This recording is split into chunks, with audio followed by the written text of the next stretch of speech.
The time has come, the walrus said, to talk of many things, of shoes and ships and sealing wax, of cabbages and kings, and why the sea is boiling hot and whether pigs have wings. I, good folk, have ventured out onto the briny beach that is Aliexpress once again to find the oddest aquarium accessories for my shrimp tanks and to bring them back to my lair. Here I do feast upon the scrambling shore and take it in, while drowning down the sun once more. I try out these odd treats, made of the finest bits and bobs, to see whether they are truly ready for you. Can they hop above the frothy waves, or will they make you shed a bitter tear?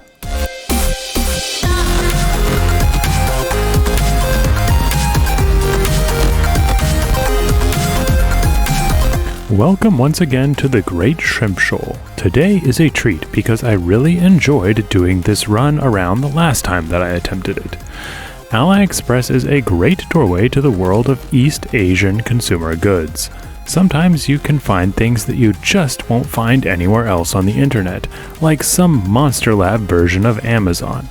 And sometimes you can find things that you can't quite explain or find a use for at all, and a lot of that can be chalked up to the bad translation that is rife across the entire website. So, let's get started with a browsing and a typical session going through pages upon pages of Aliexpress fish and pet supplies. As I've done so often before, the typical day spent on their website starts out with a search for filters.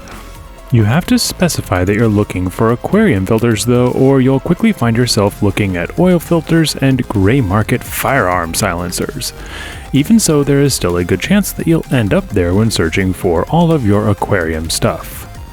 At first glance, it is hard to notice much difference between Aliexpress and Amazon or another online retailer, but sprinkled among the stuff that you'll find available in Western retailers, you'll spot some stuff that you just cannot find anywhere else. One thing that I typically check is that the size, volume, and power of something matches what I would expect. It is not uncommon that you would see a picture but the object being sold is something minuscule and far from functional in a traditional sense. A good example are these power head pumps. They look at first like they have many features and that they would be great to add to your collection. They share a lot of visual similarities with brands like Enheim, Aquatop, Marineland, and others found all over the internet, but they are actually cheaply produced knockoffs. A good pump might actually have a DC converter, a switch, standardized threading, or multiple accessories. In this instance, the pump shown here costs nearly $60 after shipping and tax, and it is supremely underpowered. After checking a few of these earlier in the year, I can confirm that they are duds that run off of cheap 5-volt DC power supplies that are sometimes not even included. In those cases, they expect you to use a standard low wattage USB power supply. That's lesson number 1. Check the provided pictures, and even then take them with a grain of salt. It is much better to look at the pictures provided by people filling out reviews in the comments section. Here you'll often find a glowing review in another language, but still you have a better idea of what you're actually purchasing because they often post personal pictures, thereby verifying what you'd be getting if you ordered the same product. Continuing on to the rest of the website and into other categories, we see why this site is such a boon in certain cases. But first, let's talk once again about how Aliexpress tracks and caters to the user. After browsing for weeks, often for an hour at a time, I am now sure that Aliexpress's servers keep track of the pages that you visit and all items that you click on.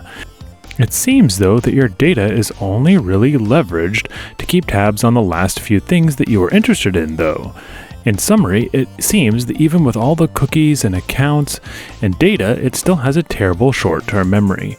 You'll have to restart your search often as it gets sidetracked easily. And it's unclear if this is a feature designed to get you sidetracked on purpose. But that's a story for another time, and a longer one at that. Let's get back to the bits and baubles. Here's something that you'll find in fish stores all over the US as well as on other international retailers. But here on Aliexpress, you'll actually find a couple of options that you won't find anywhere else. This is an air-powered filter that is quick to get started and used by a number of fish stores that I see here in Los Angeles. At first, I couldn't see how this one worked, but if you look closely at their design, while being pretty simple, they should be effective in smaller tanks. Water should eventually flow down into the filter and out of the top via bubbles that are forced into the shallow tube. Unfortunately, not every product is built to similar standards though, and often there are simple mechanical deficiencies that render a flashy product almost completely useless.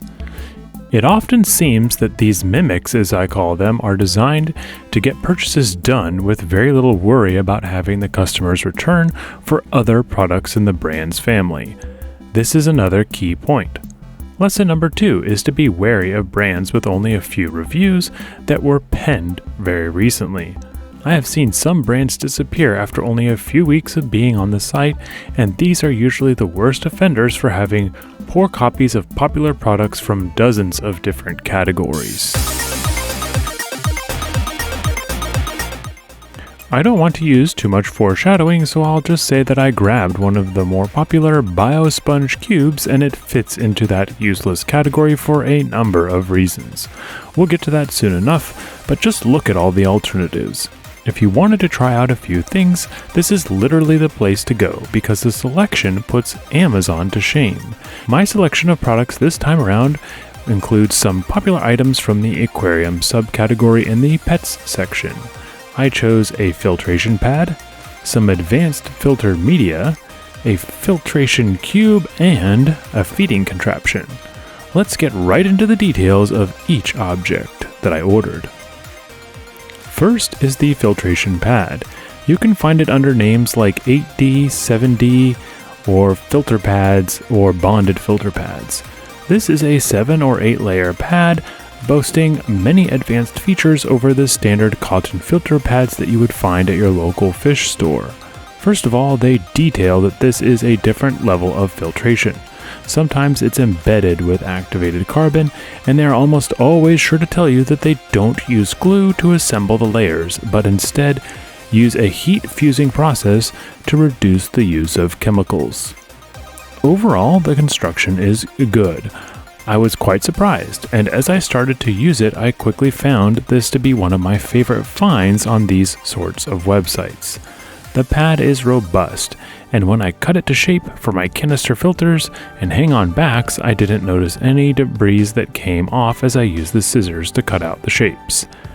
After a few weeks of use, the beneficial bacteria had set up a home on the interior pads, and the outer layers did a good job of keeping larger debris and particles from gumming up the process. I have used these pads in all of my filters now so far, and I can safely say that they live up to the expectations that I had in them. But do they live up to the hype plastered all over their store pages? That is actually a different story. The store page boasts that this pad is nearly indestructible and will stand up to sometimes hundreds and hundreds of cleanings, wringings, and washings. My results are somewhat less encouraging, but still within my level of acceptance. I got around 10 to 20 uses out of the pad, as cleaning them and wringing them out to clear bacterial gunk started to fray the edges and reduce their effectiveness at trapping water.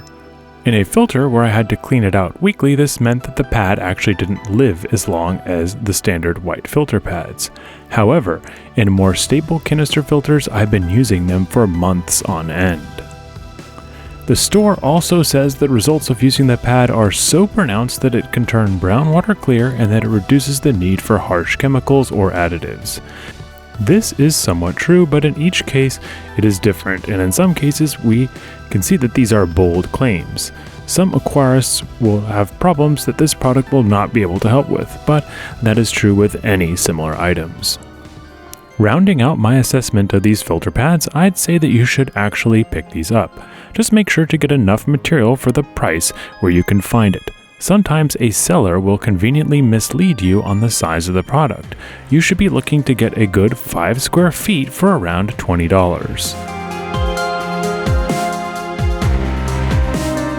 The next item is the filter cube. I have seen these pop up all over the internet, but I haven't yet seen them used in my local fish stores. I typically see their much cheaper relatives, but I figured I'd give this gimmick a try. This is the product that I said was too good to be true and had major mechanical deficiencies. Upon opening and assembling the product, you can quickly see that it has all the hallmarks of an air bubble powered filter, but there are some significant problems. Right off the bat, you can see that the product page shows the water pathway as a jumble of converging arrows. Even the product page seems to know this, and pictured examples don't seem to show a lot of confidence.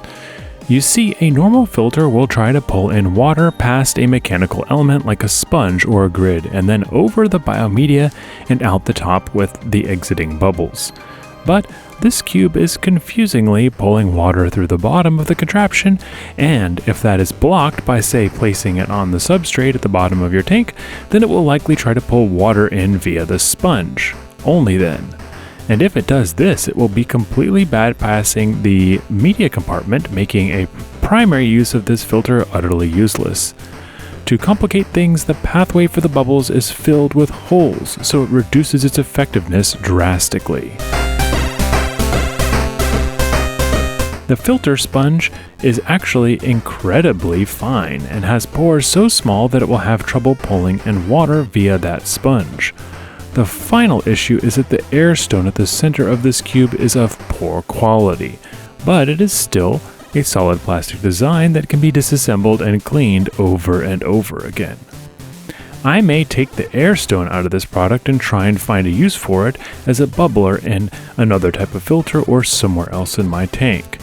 The verdict is that this filter cube and any built like it are completely useless and serve mostly as complicated bubble machines.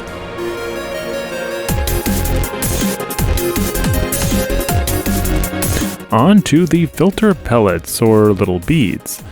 These beads are extremely intriguing. They grabbed my eye for a few reasons, and it was mostly because I didn't recognize them and was confused as to how they would be used properly in a fish tank setup.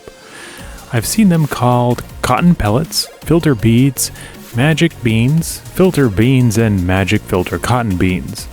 The copy seen on their product pages suggests that these little pellets can clear up brown water in marine or freshwater aquariums, and that they are able to be refreshed upon wearing themselves out. You put them into a mesh bag and then filter water over them to use them.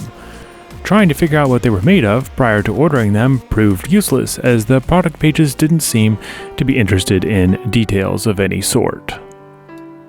Upon receiving the beads, I was first taken aback by the smell.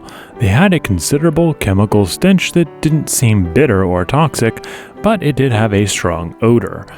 They had a moisture that kept them clumped together though, and arrived in an airtight bag, so maybe that is where the smell came from.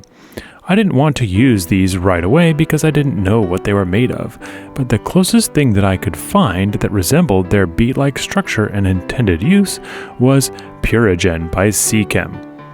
Purigen is a cation filter resin that is designed to pull impurities out of the water at a very tiny level.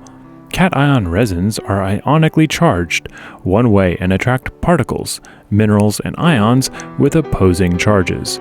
For this reason, cation filters are great but don't filter out everything. They are primarily used to filter out minerals and chemicals, not organic compounds. They use this sort of resin in DI water filters and as an additive in canister or hang-on back filters. You have to use the right size mesh container though, or the pellets will be lost into the fish tank or the filtration tubes. The magic beans that I received from Aliexpress dried out quickly and began to fall apart.